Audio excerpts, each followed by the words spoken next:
Pessoas que tiveram a vida transformada por Deus. Verdadeiras histórias de conversão rumo à vida.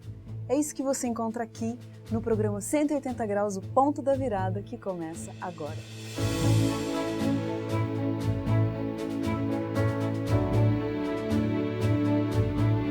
Quando sentimos o toque de Deus na vida, uma mudança acontece.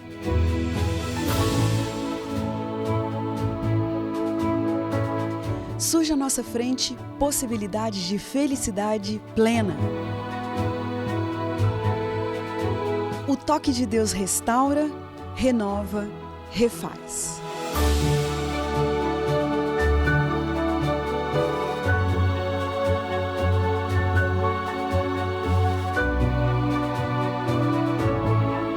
Hoje conheceremos uma pessoa que experimentou essa graça maravilhosa.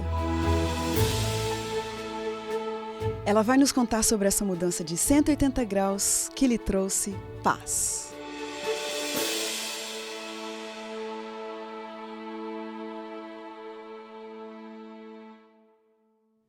André Oliveira Santos nasceu na cidade de Raspador, Bahia, e adorava cuscuz com leite, munguzá, tapioca, umbuzada. Mas a inocência e a beleza da infância não duraram muito. Filho de uma família disfuncional, de um pai alcoólatra e adúltero, ele logo cedo presenciou cenas que nenhuma criança mereceria presenciar. Aos 9 anos de idade, ainda sem saber ler, acabou indo morar com um tio bem longe dali, mas voltou a viver com sua mãe quando seus pais definitivamente se divorciaram. Foi nessa fase que ele encontrou a Jesus.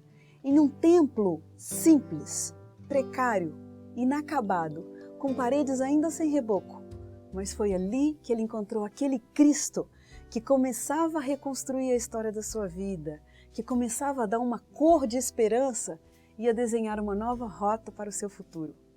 Os detalhes dessa linda história e a forma como sua vida foi transformada em 180 graus é o que a gente vai ficar sabendo agora, porque o André está aqui honrando o nosso programa. André, estou muito feliz porque você está aqui com a gente. Obrigado, viu? Eu agradeço também, estou feliz. É um prazer estar com você aqui no programa 180 Graus. Crediane, minha amiga, eu já conheço você há alguns anos, desde o tempo da faculdade.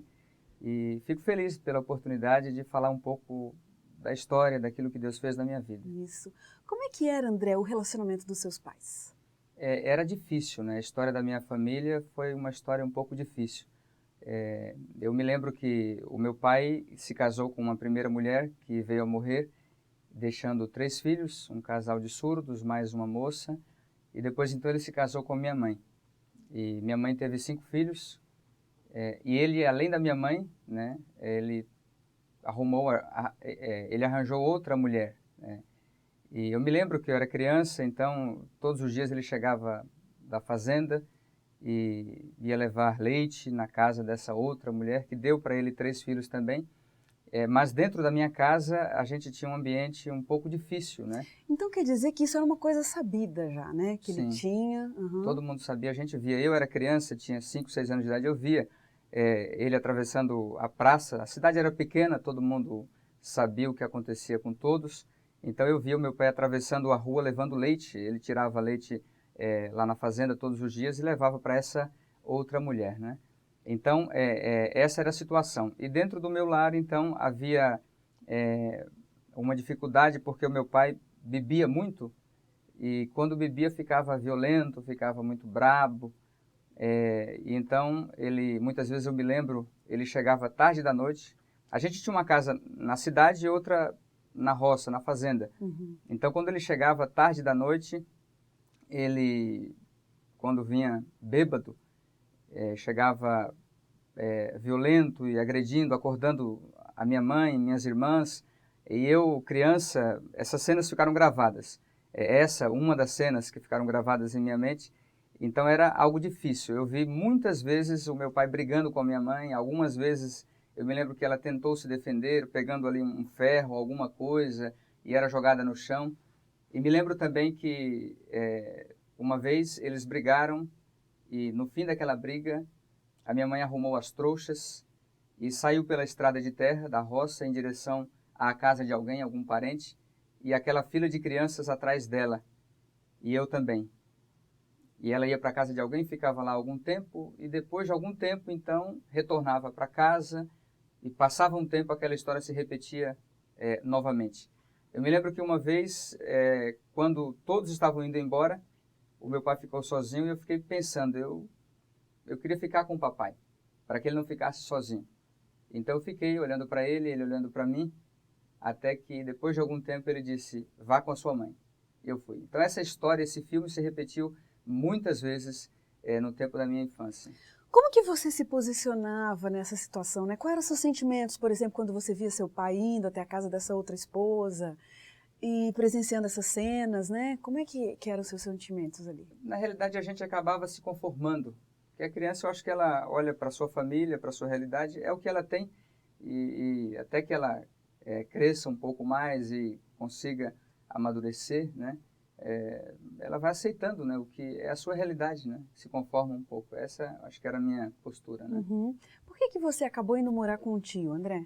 Essa história, assim, ela é bastante longa, mas, assim, esse meu tio, na verdade, ele... Porque a história que a gente vive com os nossos pais, ela é um reflexo da história que os nossos pais viveram com os seus pais também, que são os nossos avós. Então, isso aí é um detalhe, assim, que marcou bastante também. Porque o meu avô era muito severo também. Uhum. Uma vez ele pegou um porrete e bateu na cabeça de um tio meu chamado Deusdete, irmão do meu pai, e ele ficou se debatendo no chão. Dias depois tomou a decisão de ir embora para nunca mais voltar, para morar, né, com seu pai. Então esse tio, Deusdete, ele foi para uma região distante, ainda na Bahia, 600 quilômetros longe dali, e ele refez a vida e prosperou muito, se tornou vereador, tinha 4 fazendas de cacau, era um homem muito rico, e ele vinha todo ano passar as férias conosco. E sempre que vinha, trazia um dinheirinho, colocava na mão da gente. E um dia ele tomou a decisão de me levar para estudar, porque eu até 9 para 10 anos não sabia ler ainda. Tentei até ir para a escola, os meus pais sugeriram, mas não havia uma cultura do estudo, a parte de escola, assim, não havia. Então quer dizer que você não sabia ler, não por dificuldade na escola, mas por não frequentar a escola? Por não frequentar no começo, e depois eu até passei um ano na escola e aprendi apenas as letras e não sabia juntá-las. Uhum. Devido ao ambiente, a própria cidade muito pequena, não havia meios de comunicação e tudo dificultava, né, o aprendizado, o desabrochar. Então esse meu tio foi lá numa dessas férias e me levou para morar com ele. Ele já havia feito isso com outros sobrinhos também. Então acho que foi uma pessoa que Deus colocou no meu caminho para me ajudar a ter uma direção diferente do que talvez teria ocorrido se eu tivesse ficado lá nessa situação. Então eu fui morar com ele numa cidade, os nomes são interessantes, até engraçados, né? A cidade onde eu nasci, Raspador, a vila onde eu fui criado se chamava Galo Assanhado, ali atrás do açude, atrás desse açude havia, quer dizer, atrás do Galo Assanhado havia um açude, e atrás do açude a fazenda que era do meu pai, hoje tem só um pedacinho que está com meu irmão, mas eu fui morar com meu tio na cidade de Itororó, lá no sul da Bahia. E morando na rua Rui Barbosa, no fim da qual havia uma vila chamada Cachorro Assado. Então eu saí do Galo Assanhado para morar no Cachorro Assado. Né? Uns nomes diferentes mesmo. Exatamente. E chegando a Itororó, Crediane, eu em poucos dias aprendi a ler. Coisa curiosa, né? Fiquei anos sem conseguir... Mudou de ambiente, exatamente, a cabeça abriu. Exatamente. Ali havia meios de comunicação, revistas, livros, né? E o contato com tudo isso abriu a minha mente, eu comecei a aprender a ler, fui para a primeira série, no mesmo ano me passaram para a segunda. Que legal. E assim as coisas foram acontecendo e Deus mudou a minha vida, né? O que você fazia ali na casa do seu tio? Ele tinha mais filhos? Ele tinha uma filha, que era mais velha que eu, minha prima, Valdeci, mas eu ali ajudava a limpar banheiro, limpar a casa, limpar a gaiola do passarinho, ia para a roça com meu tio quase todos os dias, estudava também, brincava.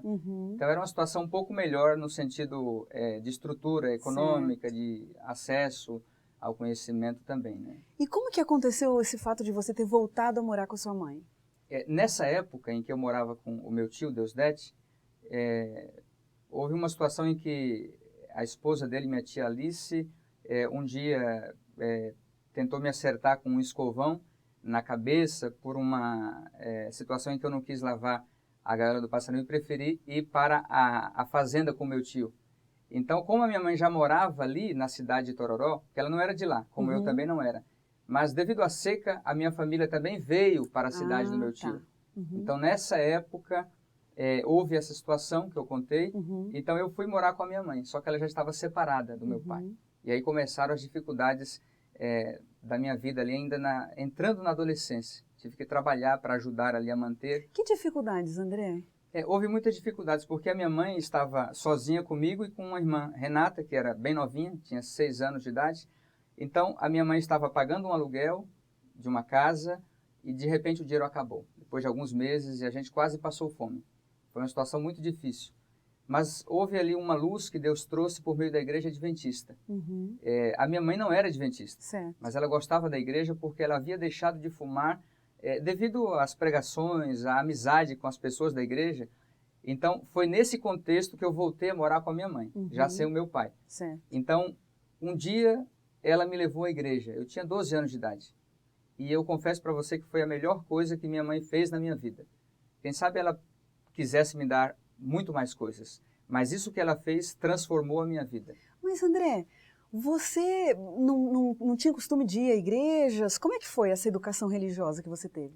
Eu era de uma família católica e havia sido batizado, inclusive. No meu pensamento, e até com o incentivo da família desse meu tio, havia o pensamento de eu me tornar padre ou até médico. Eles tinham condições e queriam que eu seguisse nessa caminhada, mas você vê que houve uma mudança, né? Uhum.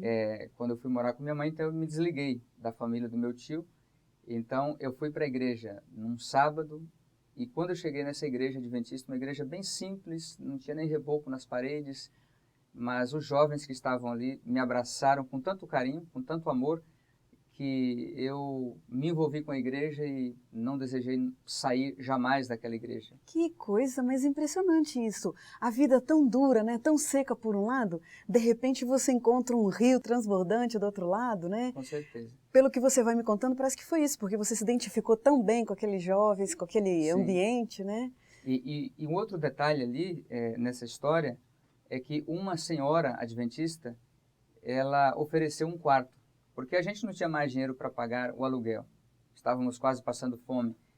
E essa senhora da igreja adventista ofereceu um quarto da casa dela, onde havia uma cama de casal, e ali por 2 anos ficamos eu, minha mãe e minha irmã Renata. Um quarto que você diz é um quarto mesmo, um cômodo. Um cômodo. Vocês 3 morando em um cômodo. Exatamente. Nesse período, que tipo de trabalho que você fazia para ajudar a sua família? Eu tive que me virar para a gente conseguir pelo menos um pouco do pão de cada dia. Então eu vendi pão com manteiga em ônibus que levava trabalhador rural para as fazendas, vendi refrigerante no estádio de futebol da cidade, vendi geladinho, picolé, amendoim torrado num pau de vassoura pendurado nos ônibus da cidade, doces, lavei bandeja de padaria, vendi fogos na rua, no carrinho de mão, vendi líquido para tirar ferrugem de roupa, entreguei compra de feira e outras coisas mais, né?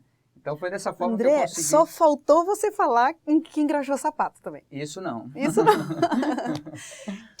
Rapaz, você conseguiu fazer tudo isso Eu naquele tinha 12 período. anos. Olha só. E foi uma luta. E eu não sei como é que eu tive esse instinto de vender, de sair lutando para ajudar a minha mãe, mas eu acho que até a necessidade, né, nos impulsiona para lutar, né? Claro. A gente quer saber, André, o que foi que você encontrou naquela igreja que fez a sua vida? O que tem a ver uma infância difícil, uma infância pobre com uma mudança de vida na sua vida?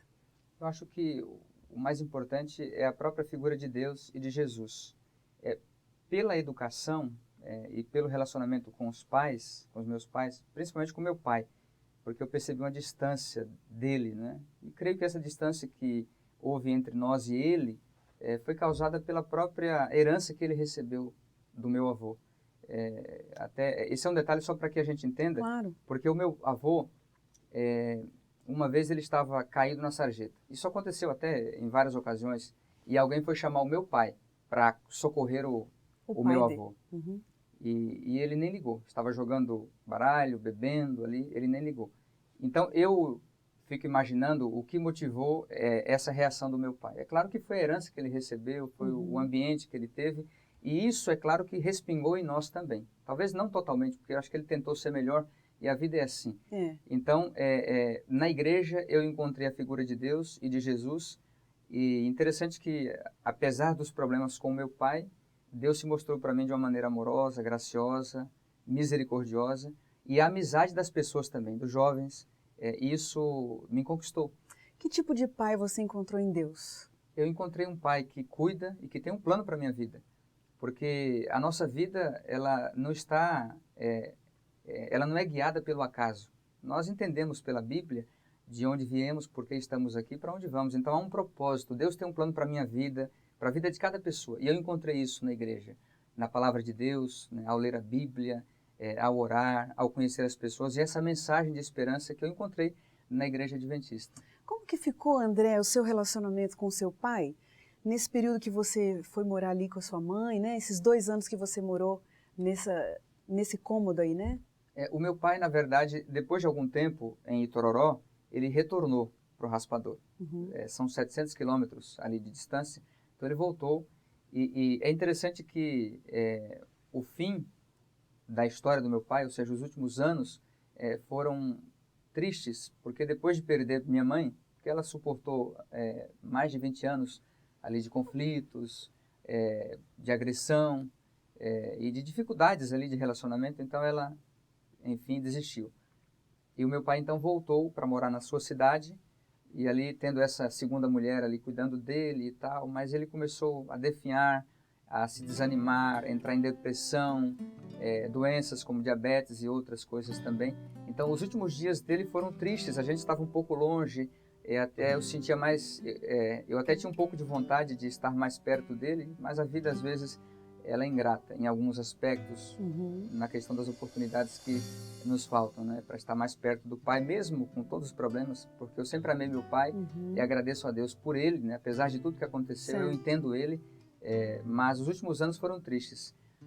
E ele acabou um dia de tanta tristeza, ele chorava às vezes em casa por falta da minha mãe, e isso é uma ironia da vida, né? Ele ficou sem a mulher que ele amava, a qual ele maltratava. E no fim da vida acabou tirando a própria vida. É mesmo? Ele entrou no quintal de casa e se enforcou. Puxa. E um irmão nosso, que é por parte de pai apenas, o Rodrigo, quando foi levar o almoço para ele naquele dia triste, do ano de 97, o encontrou já enforcado e quase morto e não deu tempo de socorrer. E assim terminou a vida dele. Mas André, como que você construir uma autoestima dentro de uma situação tão difícil como essa? Porque o ideal que a gente vê, né, de uma formação, de uma identidade de uma pessoa, não tem nada a ver com essa história que você está me contando. Você, né, quando você olhava para você e falava, puxa, eu tenho um pai, a história dele é essa. Eu venho de uma família, a história dela é essa. Qual era a sua autoestima, a sua avaliação de você mesmo? Como é que você se via?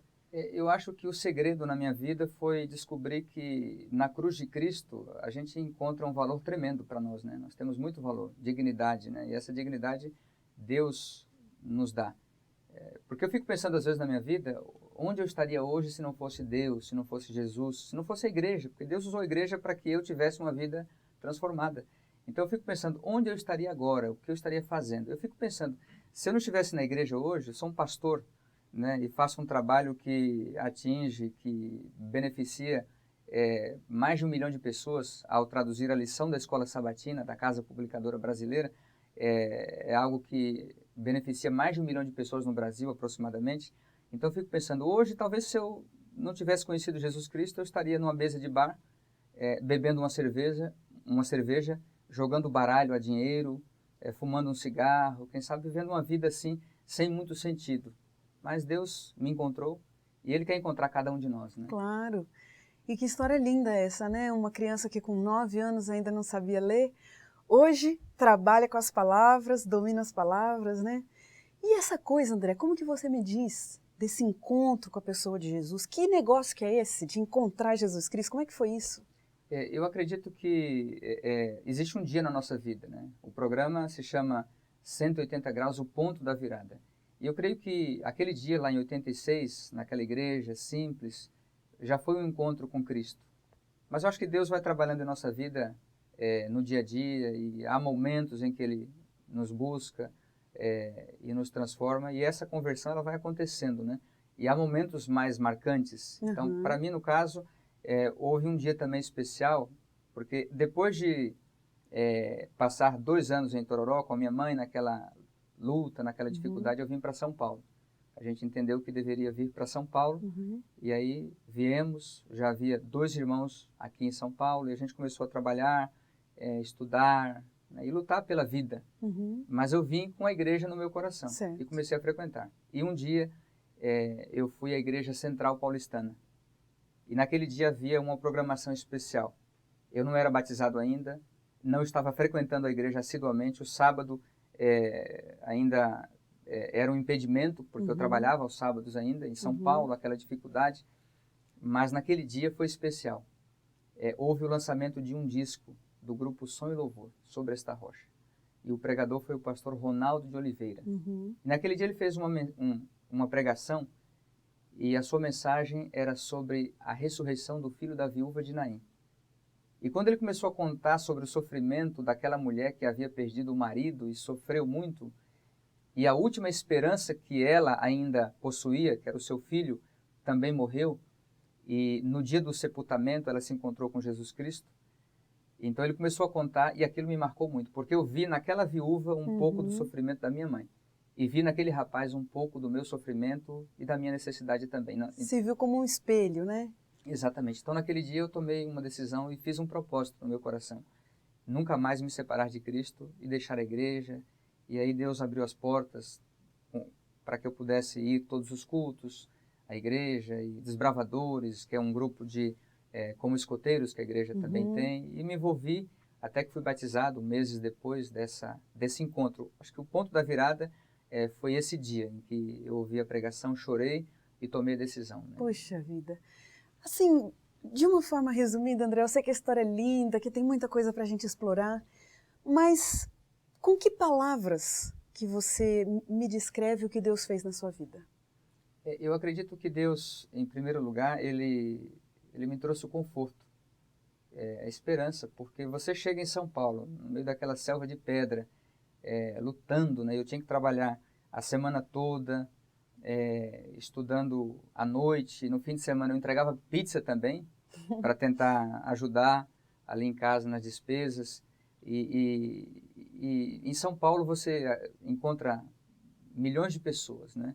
Mas não encontra muitas vezes uma solução para o seu problema, você não tem segurança, confiança, né? E a gente ainda adolescente, então você fica meio perdido, né? No meio daquela multidão, sem saber para onde ir e sem saber qual é o caminho, né, para a sua vida. Acho que Deus me deu isso, Ele me respondeu, me mostrando que Ele tinha um plano para a minha vida e Ele me fez sentir um conforto, né, na salvação em Cristo. Que coisa linda. Esse senso de pertencer, né? Tem um lugar, que coisa bonita. Vamos para as nossas perguntinhas, então, para o nosso ping-pong? Deus. Tudo. Pai. Presença. Pecado. É um desafio. Sofrimento. Superação. Felicidade. Esperança. Um medo. Deixar de valorizar aquilo que Deus preparou para nós, né? Salvação, e não aproveitar as oportunidades que Deus nos dá a cada dia de desenvolver o relacionamento com Ele. Um privilégio. Missão. Cumprir a missão que Deus nos deu, pregar o Evangelho, participar desse projeto, né? E dentro da Igreja Adventista, que é levar o Evangelho por meio das publicações e da pregação também da Palavra de Deus. Um pedido. Ore por mim. Uma tristeza. Não ter ajudado tanto quanto eu gostaria o meu pai. Uma grande verdade. A Palavra de Deus. Uma grande mentira. A rebeldia, né? A rebelião do inimigo de Deus. Uma pessoa. Josiane. Que é? Minha esposa. Essa era a próxima pergunta. Casamento. São 9 anos já de aprendizado, né? Eu que vim de um lar conturbado, me casei com uma moça sensível, lá de Santa Catarina, de origem alemã. Então houve um aprendizado e a sensibilidade, o carinho que ela recebeu e passou para mim, me ajudou a crescer como pessoa, me ensinou a amar, né, a ter mais atenção, mais diálogo, né, mais tempo com a família. Que lindo. Morte. Precisamos estar preparados a cada dia, né, e não ter medo. Tá certo. Fracasso. A gente se depara com fracasso a cada dia e temos que nos levantar e seguir em frente. Um sonho. Estudar mais para que possa contribuir com a missão que Deus me deu. Um versículo da Bíblia que te acompanha. É João 14, verso 1. Não se turbe o vosso coração. Credes em Deus, crede também em mim. Na casa de meu Pai há muitas moradas. E eu quero buscar vocês para que onde eu estou estejais vós também. Eu voltarei, né? Disse ele em João 14, 1 a 3. Que coisa linda. Essa é a nossa grande esperança, né, André? Olha, André, eu já te conheço há um tempo, como você disse, já te admirava desde a época em que fomos contemporâneos aqui no NASF, né, estudando, mas agora muito mais de ver essa história maravilhosa, de ver que você é uma prova viva do poder transformador de Deus. Muito obrigada pela sua presença. Tudo de bom para você e para a Josiane. Muito obrigada. Obrigado. E a gente termina o programa 180 Graus, o ponto da virada, feliz por ouvir essa história tão maravilhosa. E como diz o texto bíblico, era preciso que nos regozijássemos e nos alegrássemos, porque esse teu irmão estava morto e reviveu, estava perdido e foi achado. Um grande abraço para você, obrigado pela sua companhia e até a próxima semana.